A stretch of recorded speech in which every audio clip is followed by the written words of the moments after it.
Namaste. Welcome, beautiful souls.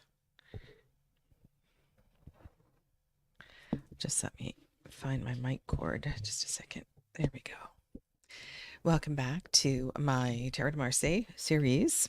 Contemporary Tarot de Marseille, slowly spending the course of about 12 months revisiting the variations, contemporary variations, comparing and contrasting cards from the past with more modern iterations of the Tarot de Marseille, and really reflecting on these cards and if there are differences in how one works with them compared to other forms of the tarot, and really finding my way and connecting with this again. So thank you for joining me on this journey. And I have done quite a few videos already, and I've been pretty much working with the same decks every week, every couple of weeks. So we spent 2 weeks on each of the minor suits, and now I'm going to spend 8 weeks on the court cards, or the honors. And so let's begin today with the Kings. And I did debate how I was going to approach this. And we might need a little bit more light here. Let's see if this makes a difference.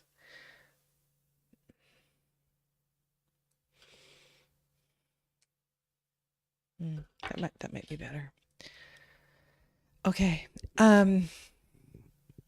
It's not easy because as you know, I have been studying and teaching and working with these cards for a long time, and I am coming, this is not my tarot of origin, let's say that. And what I am doing with this study is also redefining and staying open to new interpretations that I will be adapting, modifying, working with, bringing into my Waite-Smith inspired decks, to other Golden Dawn inspired decks. So I think what I want to share with you is I'm open to infinite possibilities here and really enjoying this journey.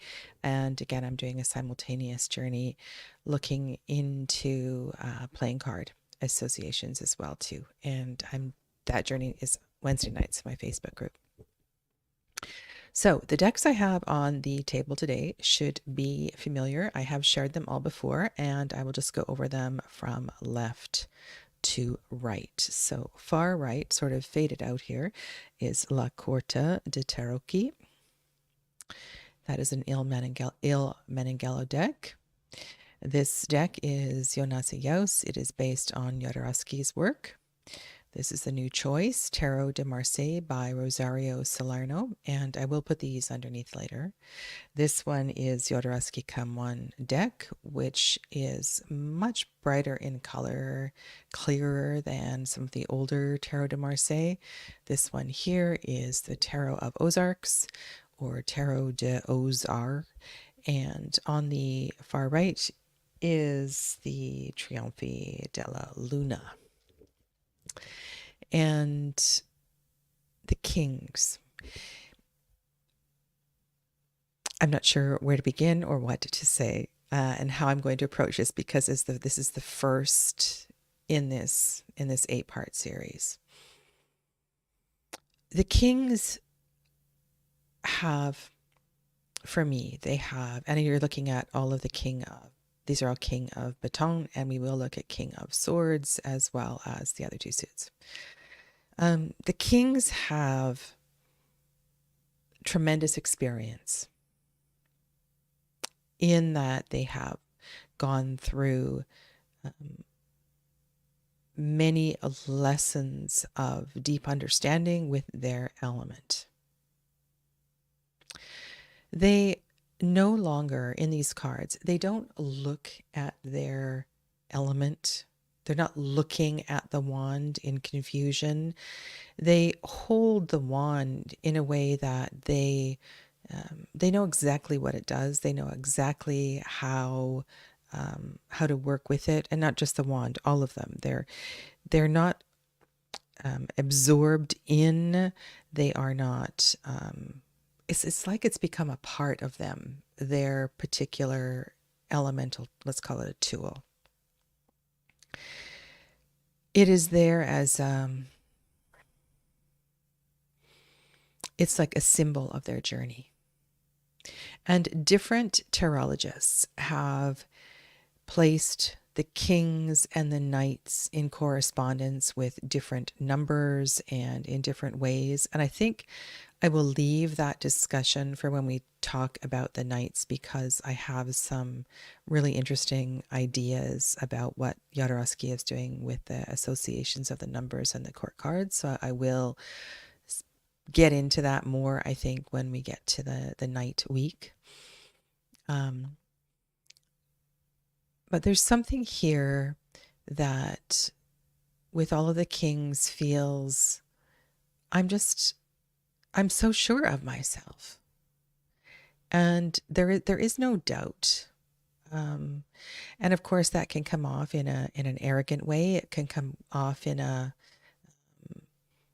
way that might make you feel less than, I think, in all of the kings. But at the same time, they are tremendous advisors. They're wonderful advisors in each in their own way.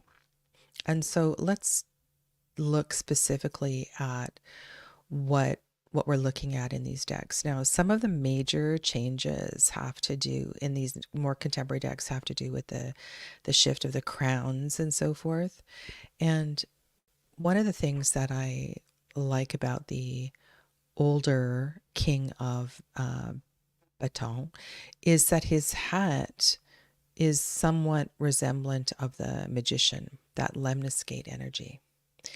And that makes me think of magic. It makes me think of the infinite power that they hold in their wand and in their creative force. This particular king, for me, is full of creative force, full of life force. And there's lots of also very interesting arguments and discussions about the notion of court card affinities and how that wasn't part of the Tarot de Marseille system. And I think when I get through this 8 weeks, I will speak more to that, because I want to have a really good look at this and see if it is there in if it is there just inherently, and if there's anything that I may shift in the way that I read cards, in the way that I read these particular cards. Now, another big change with some of the more contemporary Marseille is the positions, the changing of directions, the facings of these cards. And we see in some of the Waitsmith and Crowley cards, the court cards that are forward facing, like they're very confronting to us, and we don't get that in the older decks. Excuse me. I'm still recovering from a cold. I thought I was good to go here. And I didn't say good morning, good afternoon, good evening, and welcome to Dee and Aria. Namaste. There may be body language facing one direction and a face or a head or a shoulder turned in a different direction. And that is fundamental for me anyway to reading Tarot de Marseille. I want to see who is leaning into whom, whose back is to whom, because this is for me, and it is the same when I am reading other systems of cards as well too. Facings are really important. The manner in which these, now they're not all sitting, which is also a change here. I just want to go to Dee's comment, because then I can speak more on this later. President and future kings, because all kings of the nobile are looking to the left that equals the future. And D,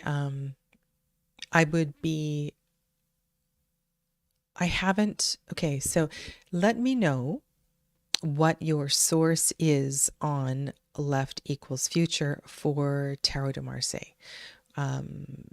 Because I have read in other Tarot de Marseille resources that Tarot de Marseille is read left to right, which is past to future.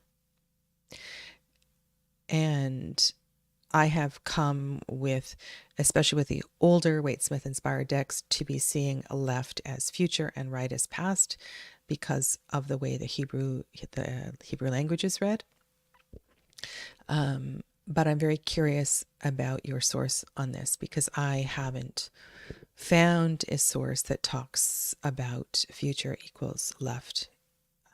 And it may just be in the Noble. Do I have the no? No, I don't have the Noble out here. And please, everybody who's waiting for me to look at Noble and Dodal and some of the older decks, we will be getting to that. Okay.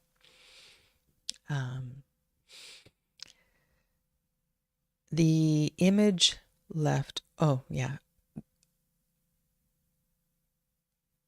I think we need to clear that up as well, too. So I'm going to tell you what I mean here. Okay, so this particular king is moving to the right. That's what I would say as we are looking at the card. This particular king is looking to the right. This one's looking to the right. This one, it's a little unclear about the body language. This particular king is moving to the left and gazing a little bit to the right.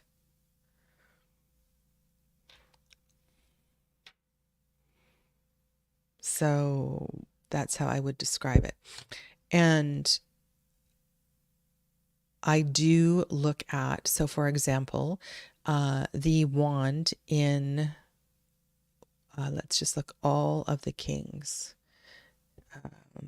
Yes, right hand.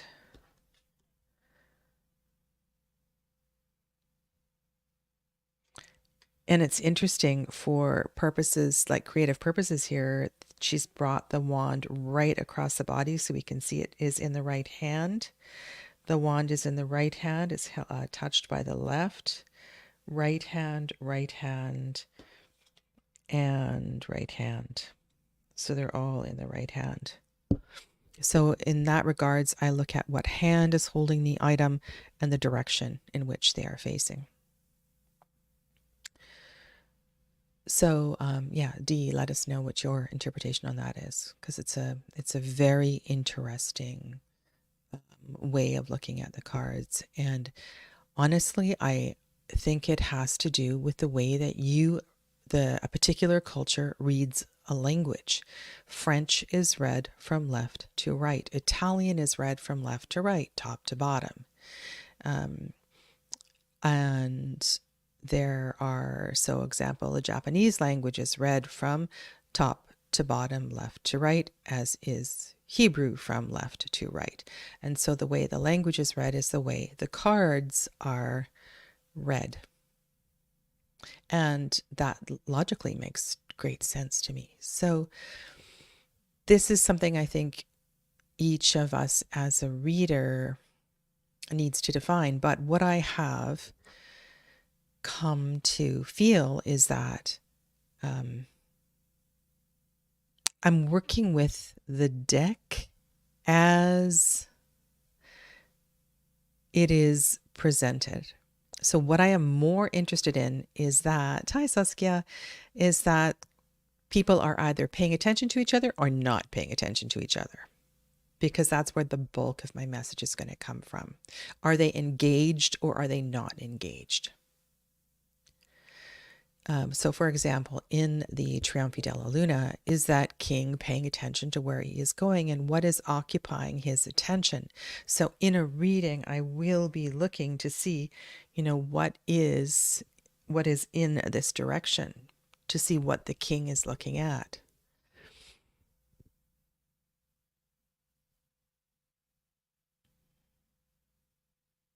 So, yes, in the Tarot de Aux Arcs, as Arya says here, this king is forward facing and then he is gazing to his left shoulder.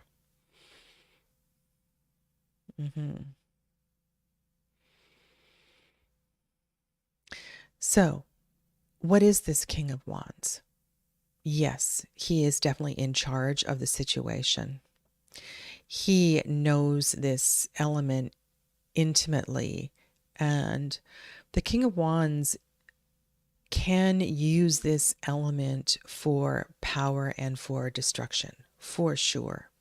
And this is a huge difference between his counterpart, the King of Swords, who has those wise intellectual associations with him. And so when I think of the King of Wands, I think of his ability to, and I'll use the word rule, by force, where the King of Swords rules by mind. And maybe I can put some of these out just so we can compare them. Is there enough space on the table to do this? So these two kings are the younger kings traditionally. The active kings are younger, the receptive kings are older. In the more traditional Tarot de Marseille. Okay, so just let me get these out here so you can see.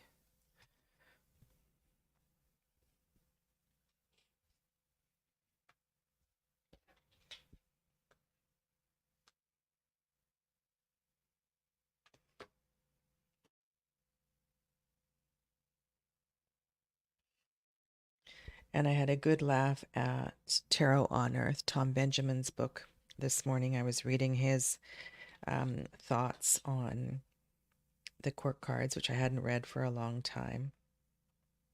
And I want to speak to that as well, too.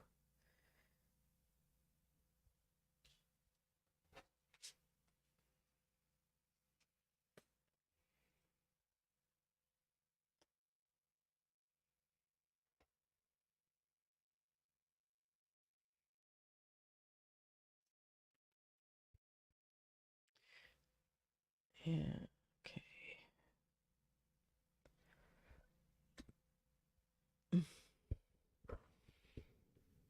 And what Tom was writing about was, in the interpretation of court cards, they have come to carry three possible energies. One is that they represent people. They represent people in your life.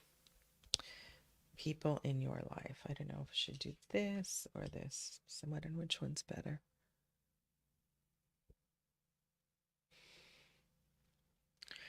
Another is that they represent aspects of you. And the way that I have reconciled that, of course, is through my yogic perspective, which is that those people who are in our lives are there to teach us lessons. They are our greatest teachers, whether they are our kids or our partners at work. Whatever people are showing up in our life are reflecting things that we are learning and we are trying to understand. And when you look at it in that way, they are us. And that might be a bit too lofty for some people to say, well, is it me or is it somebody else?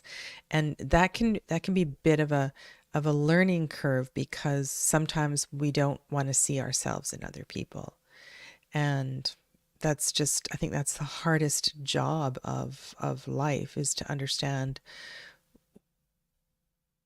why people come and why people go in our lives. And, why some hang around for a long time. So I don't have a problem with that. They are both other people and they are both aspects of ourself. The part that Tom Benjamin disagrees with is that let's forget about the part where they represent they are the energy of an element. It's that this king is fire of fire, the fieriest of fire. And for the meantime, for the time being, I am also going to let go of that because it's not part of the original discussion. From what I am aware of the honors of the Tarot de Marseille. Okay. So this king is aggressive. The baton, the king on the top, the baton is something that you would thump over somebody's head. This is something you would hit somebody with.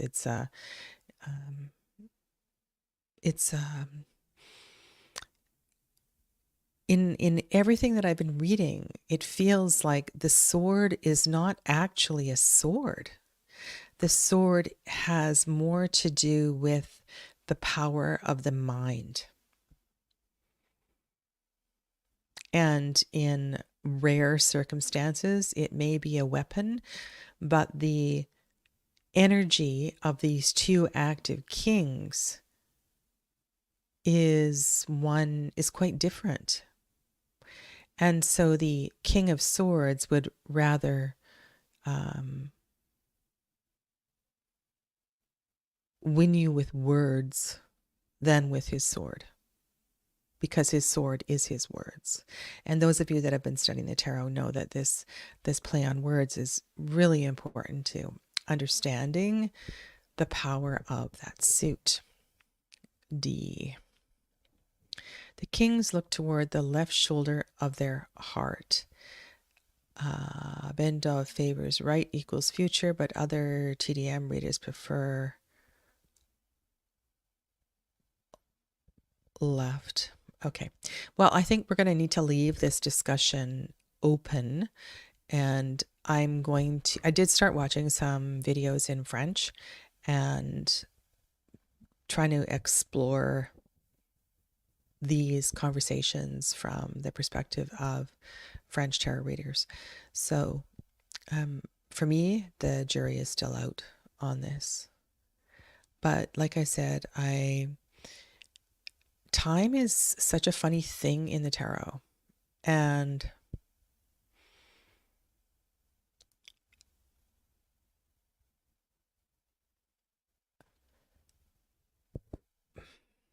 very seldom do I do a past, present, future reading, because if the querent is one who doesn't understand the spiral nature of time and how time is, the past is the present and the present is the past, and how it all weaves in and reflects on the other aspects of time. So you will have I will have a hard time clearly saying that one way is past and one way is future. The other piece of this that I think, so in playing card deck history, in tarot history, the nature of the cards, the nature of the numerology, the way the cards are designed, no reading is going to take you any further than 12 months ahead or 12 months in the past. This is a journey of a year. And so really when we're talking of future, we're kind of just, looking down the road. It's not too far in any direction. And that might seem like a long ways away, but in the big picture, it's kind of like for me anyway, a glimpse of now. being here and being now. All right. So again, these two kings with Tarot de Marseille tend to have a younger, active, vital energy. They are, and this is interesting because this is very atypical of Tarot de Marseille, that the kings are focused on their sword or wand or coin, because they've come to this point where they know it so well that they no longer need to meditate on it or focus on it. They know exactly where it is at all times. It's like it has become them. And I think that's a really interesting way to look at it. They are the sword. They are the baton.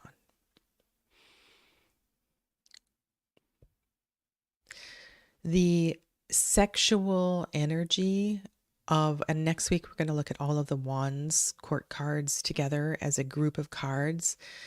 When we're looking at the wands as vital life force, vital energy, creative energy, remember that creative energy has the potential to create anything.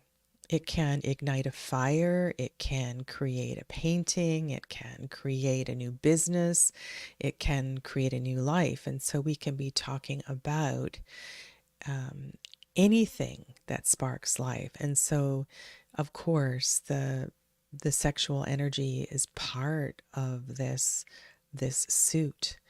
And I feel like this suit is one of, if you think about this in terms of wild cats, and I've never really done a analysis of animal decks in this way, but I think that the wild cat fits in here with the suit of fire really well, in that, yes, it can go fast and hard, but not for a long time. It's not an enduring energy. It tends to, it will need to rest after a certain period of time. The King of Swords, this is a little different, because this is a lifetime of lessons and energy and wit and wisdom, and the ability to turn to use wit and wisdom in a way that can win people over. It can make for tremendous change in our communities and in our families. And there's a bit of distance with this. So I almost look at these two kings, if we were going to put a temperature on them, one is definitely hot and one is a lot cooler. We also have that air quality with the swords as well too. There's a cool breeze there. And maybe if there is a fire counterpart sitting next to them, you might feel more of a summer breeze, but it's fairly cool. And I almost feel like there's a mental test. Like these are lawyers and judges and surgeons with not great bedside manner. They're really clever people who have ascended to, tremendous levels in their professions and in the world. And if you don't have lists of professions associated with each of the court cards, it can certainly help. So what might King of Wands be? What might they represent? And for me, they can be, well, I mean, and I guess we need to look at them in both their greatest potential as well as their shadow and their darkest qualities. So the King of Fire, the King of Wands, can be very mean, very, very mean. Actually, they both can be.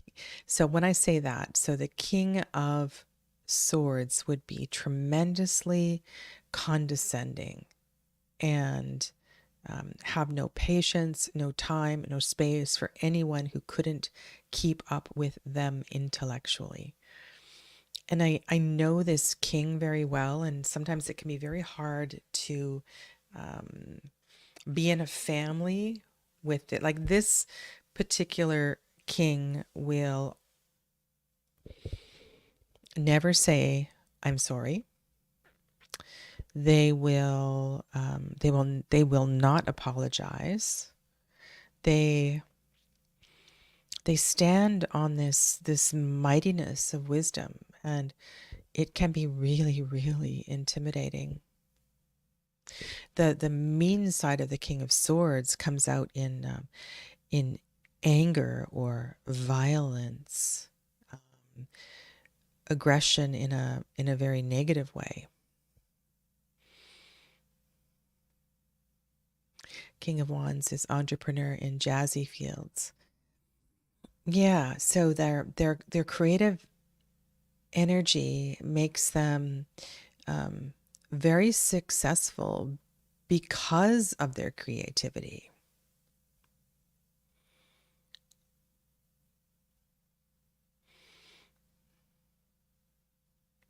And I think it's great that Dee has mentioned the word egocentricity, right? Egocentric. And this applies really well to my it aligns very well with my yogic understandings here. So if we think of fire as solar plexus chakra, this is the home of the ego, the place where we learn to balance fire.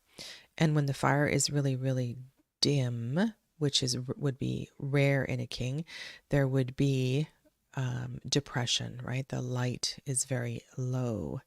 And with a lot of focus on self, there can be tremendous egocentricity here. The idea is to balance this fire. So yeah, so that is, I do have a list here. So the King of Wands is, yes, is a great actor and is a great entrepreneur. I would say he's not the billionaire. I would leave that to the King of Coins, the King of Denier, the Roi de Le Roi de Denier.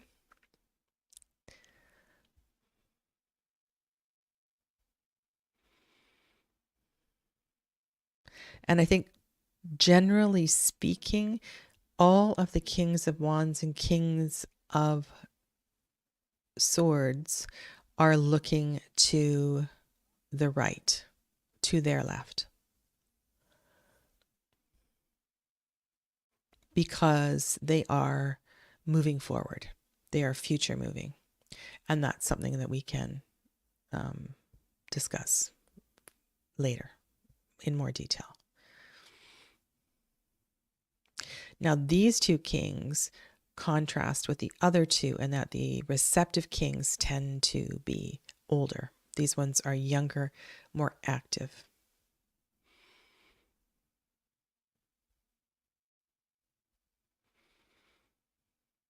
And some decks just take this in all kinds of I mean, I'm sure you all have decks, regrettably, where all the kings are just far too young, as are the queens. There's a level of experience here.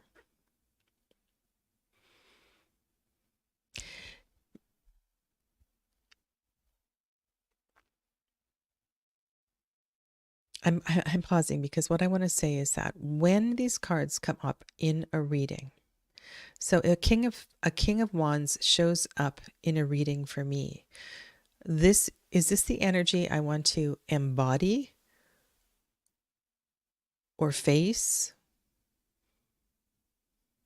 Is this mirror showing up because I'm being too aggressive?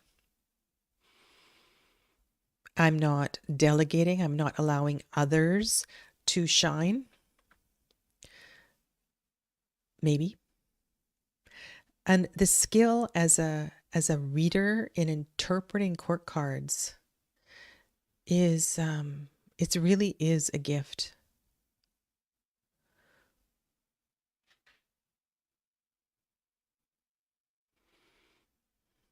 And I think it's important to know, I mean, you might disagree with me, the um can I say this? The facing of origin, the direction that the kings traditionally sit and how they face.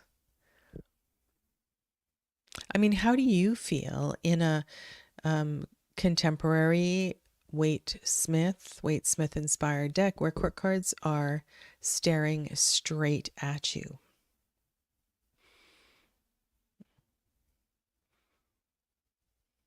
For me, they really interrupt a reading, and I guess it depends on the reading, but I find this left and right facingness much easier to read.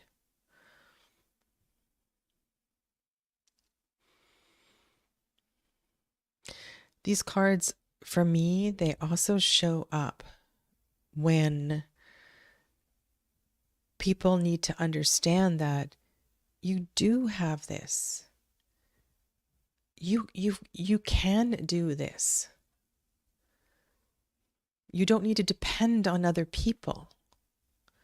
Why are you looking out at other people? You can do this. These are very strong cards.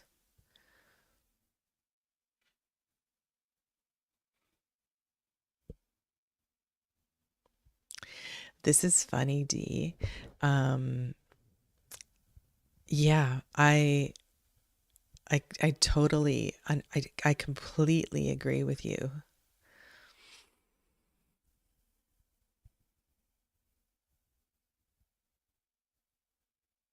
There's a disconnect in this king from humanness. There's not a lot of heart here.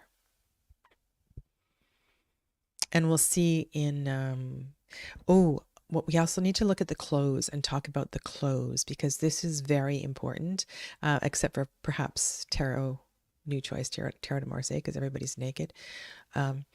But the fabric that they are wearing, the levels of protection, this might also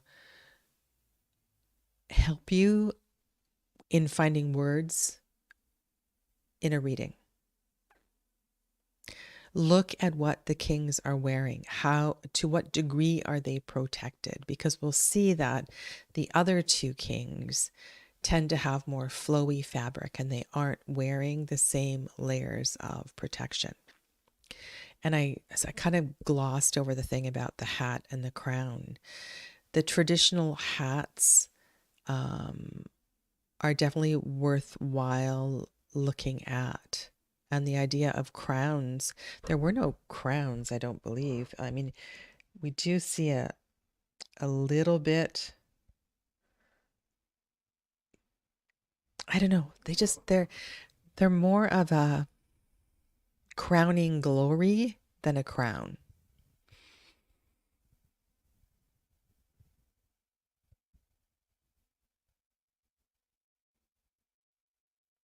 Okay, let's look at some of the other kings. And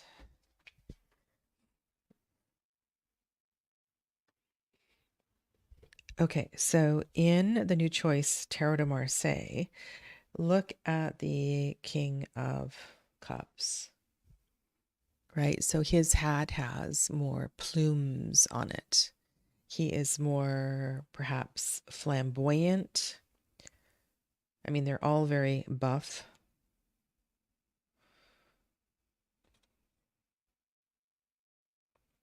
And one of the things that I was reading about the Le Roi de Denier has to do with the fabric and the robes, and the King of Coins doesn't wear any protection. He's dressed in beautiful fabrics. Generally speaking, the King of Cups is as well too.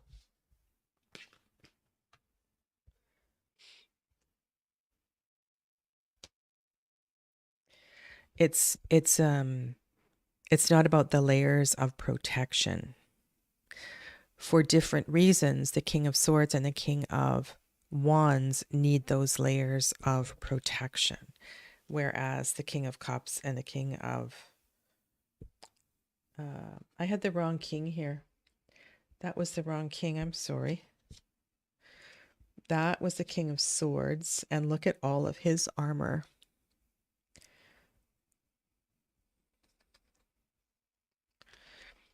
This one in the clouds is the King of Cups, the dreamer.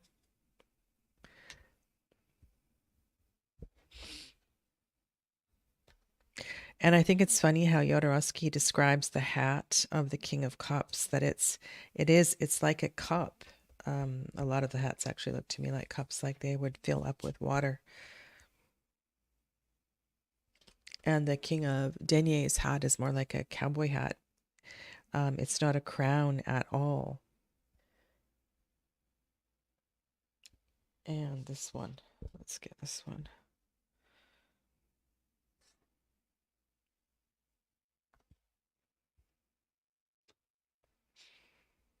Okay, I think there's one more deck to get out here, and then we'll... I do have the this deck on the table as well too, and I kind of want to talk about that one as well.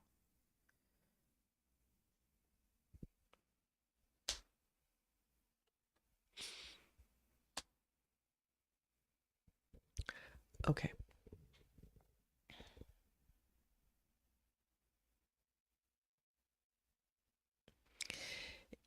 Yes, and I didn't mention the epaulette in the King of Swords. And that epaulette, of course, is the same epaulette we see in the chariot, on the charioteer. And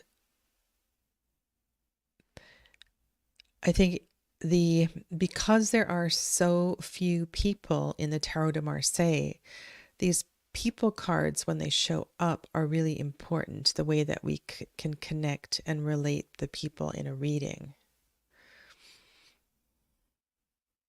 So let's use these first few weeks just as sort of an overview, and then let's come back into some of these details that are really great to work with in a reading. Okay. So when I glance at these cards, for the most part, all of the kings are also facing to their left.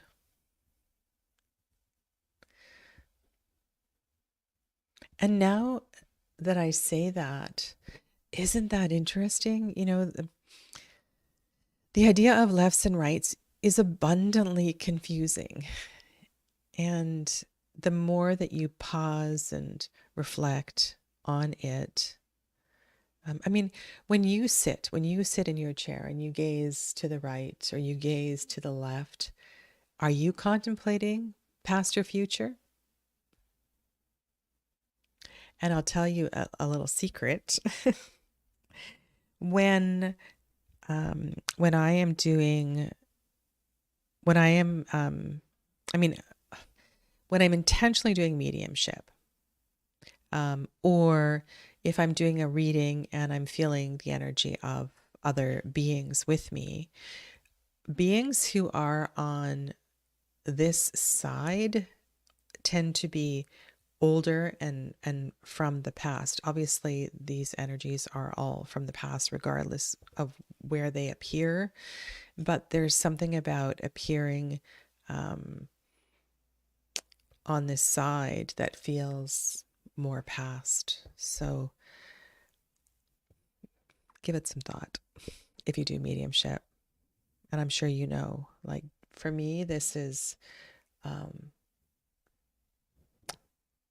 this gazing in this direction is not looking back, and that would very much be in alignment with this idea of past and future. Okay, so here we are. We have older, traditionally kings here, older and receptive.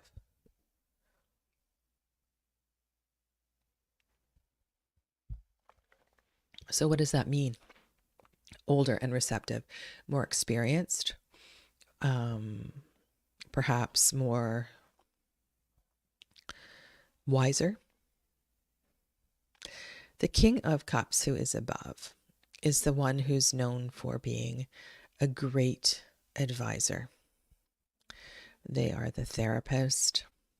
They are also the one that is in the sauce. So they're the one that is being known as the drunk. And I think this is this king is it's a very difficult king, depending on how it presents, how they present.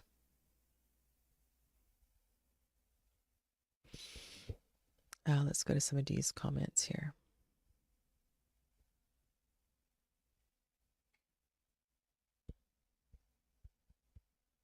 I'm just going to go through and read all your comments. I love the courts. The batons and the swords kings have remnants of armor, especially on the shoulders. They are holding weapons, and no one other than their guards would have a weapon around them. And I think using that word weapon in metaphor is also really useful.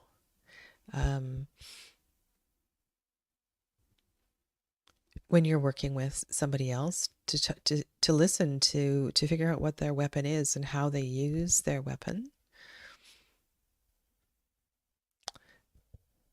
Only the Queen of Baton in the Noble is looking over to her left. And maybe that's because she, she's the queen who is the strongest, the most confident in herself. She is the one probably that skews most masculine, maybe. And then richer, and they can afford more troops. Okay. So they don't need to wear the protection themselves. Maybe that's what you're saying. Yeah. This idea of receptivity is quite different for me in the King of Cups than the King of Coins. There's a definite energy and persona, and I feel a weight on the shoulders of the King of Cups. It's almost as if they know too much. And I know I've used Dumbledore as an example, and Dumbledore's pensive, and the way that, when he has just got too much going on, he can use his wand and remove thoughts and put them into the pensive to retrieve later. And I feel like this King of Cups is often in shadow because it's just all too much. All that he knows, all of the secrets that he carries for others, it really is a lot of responsibility to hold all of that.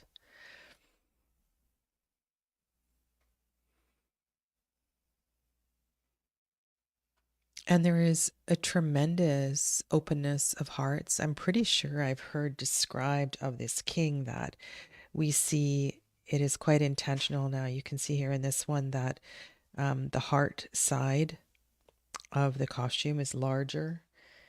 It's not really clear on a lot of these cards, but if you have some older decks, you might want to look at that. And I was surprised in my rereading just sort of preparing for this discussion for the next couple of months, in that the king, at the amount of earthy vocabulary that surrounds the king of coins, the king of denier, like he's not in the palace, he's out in the world. He is on the farm, and he is out in the community. He's not sequestered away in any way, and deeply connected to this world and this worldliness. And the conversations, not the conversations, but the descriptions of the why he is looking at one coin and why he is holding one coin. And this is something very different about him than the other kings, because all of the other kings have one baton or one sword or one cup, whereas the king of coins has two coins. One is held and one is gazed at in space.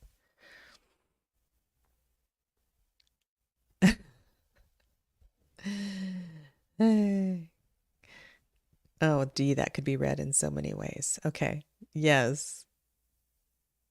Yes. The Cup King. The Cup King is uncovering his heart with his hand on his left hip. So he's opening his left side entirely, right?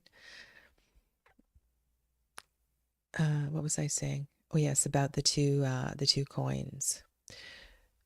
The coin that he holds in his right hand, his active hand, is the one that is of this world. It represents his riches, his wealth, his connection to this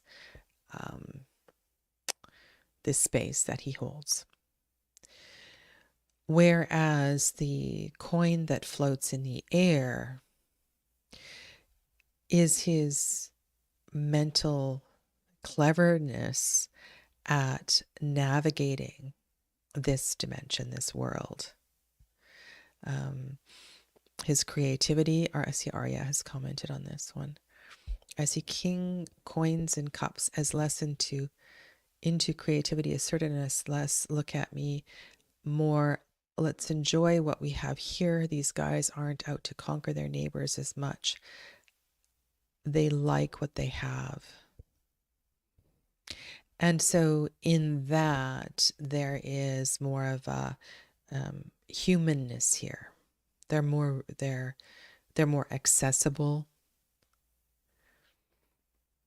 And so if the king, if this is a billionaire, if this is an entrepreneur, he's the one that has the open office, the open door policy.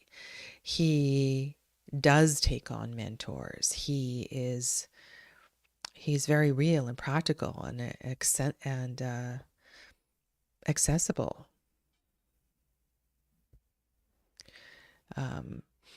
And I love, I really like this comment. Open-hearted cup seeking. Money makes more money. It does. There's something too about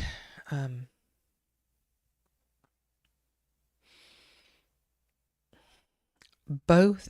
It's interesting to look at these two kings in groups, because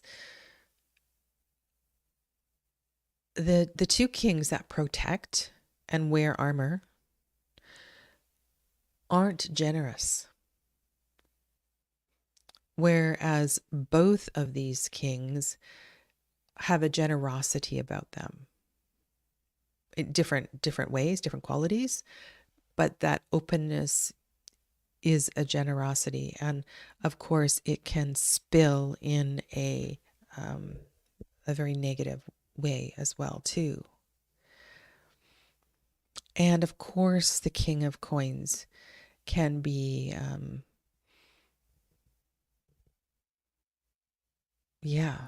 very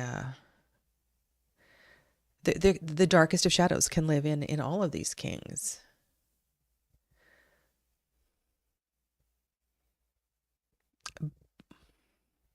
the secret for me in reading these cards and not getting hung up on court cards appearing in a reading anymore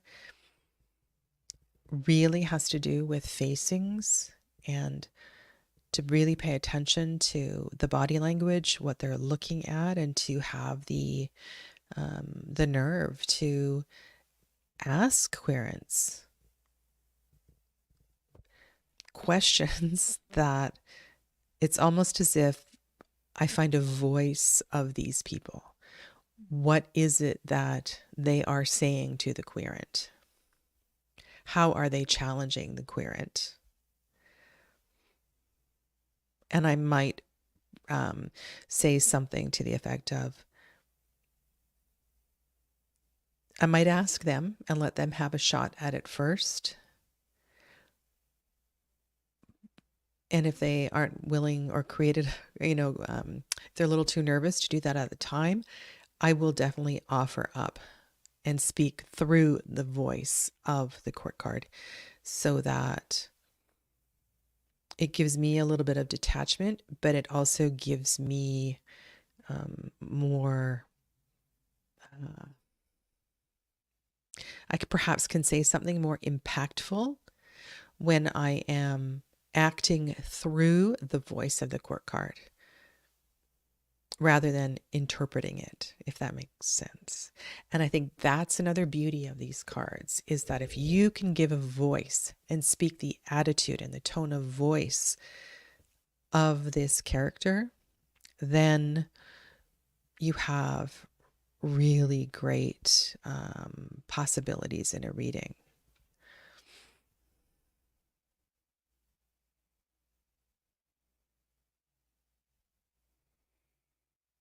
I mean, this one here just looks like a fairy tale. It actually looks kind of dark to me. And this one here, do many of you read with the Marigold Tarot? That is a deck that I really would love to spend some more time with and uncover, but there's something about this particular image, and I'm thinking of other cards as well too. There's one that is in the Bonestone Tarot that is a reminder that it's not just about the Monet, right? We have to get out there and be in the world. In a way, this feels a lot like the shadow side of a Four of Coins. And this feels like the shadow side of a Seven of Cups.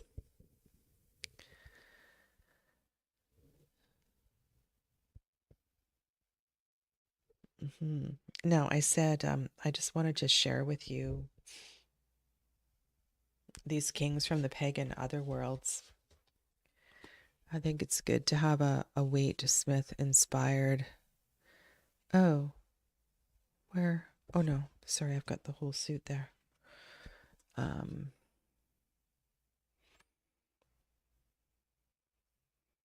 So how should we do this? Let's look at the two. Yeah, I can't say. Okay, so I'm looking at the 4 cards from Pagan Otherworlds. This is the King of Wands, King of Cups, Swords, and Pentacles.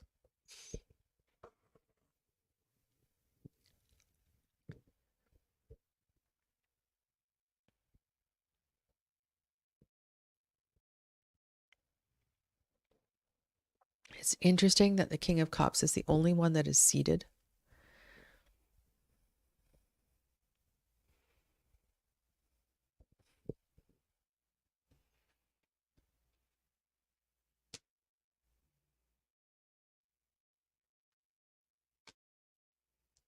So here's the 2 active kings. So the directions are all sort of different, isn't it?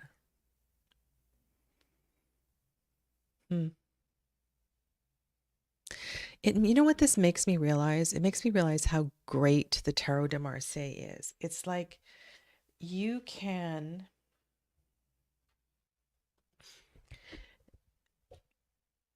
whatever deck you are picking up, and especially I'm talking about older decks, you can have an expectation about the way people are, where they're going or what they're doing. I don't know. I like the consistency in the Tarot de Marseille. And that doesn't mean that I don't like the creative qualities that Lori LePage has brought into her deck, or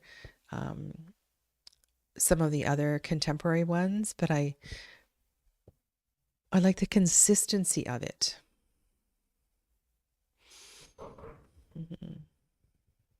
He's so drunk he can't stand up. Yeah, maybe he's definitely in his cups in that one. Or he's, and this is, I think, I need to sign off here. Sorry, but I want to say one more thing, and that is about the King of Cups. And in a few weeks' time, we'll look at the whole family of cups. I think there's a misconception about where depression and mental health issues and maybe it's not entirely clear in the tarot. And maybe that's something that we could address and look at specifically. And I could put that title on the heading, because I know that is something that many people struggle with. And the truth is that there is a lot of this in the cup cards, the lunar cards, and this can also appear as a depletion in the fire cards as well too. So when I think this, I was thinking about the King of Cups, and I was thinking about depression and this interesting paradox. So think about this. If the kings, if their affinity is fire, which it is for me, or it is for now anyway, and when that fire, when that sense of manhood, when that sense of when hormones are depleted, when age or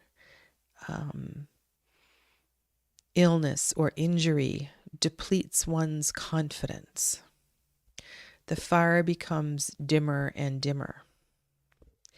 And I'm wondering if in the King of Cups, there's so much water, there's so much openness. It's hard for the fire to shine brightly. I think in his greatest potential, his light is bright and his eyes are clear, but it's just too much. It's just so much water for him, for them. And that's why the King of Cups tends to skew to the negative. I think this king has the greatest challenge for balance. Yeah. Okay. Sorry to belabor that point. I just find it really fascinating, mysterious. I could talk about these court cards for a long time. So next week, what I would like to do is look at the whole suit of batons. No, not the whole suit, all of the honors for the suit of batons. And there's it's kind of an itinerary down below in the description box, so you know what we're doing if you want to do some preparation for our conversation. Okay. Thank you so much to Dee and Aria for your invaluable contributions to the chat. And Saskia, hello. You've been quiet, Saskia. Okay. And I don't know who the other couple of people are here, but thank you as well, too, for joining in today. Take good care of yourselves, and we'll carry on with this next week. Namaste.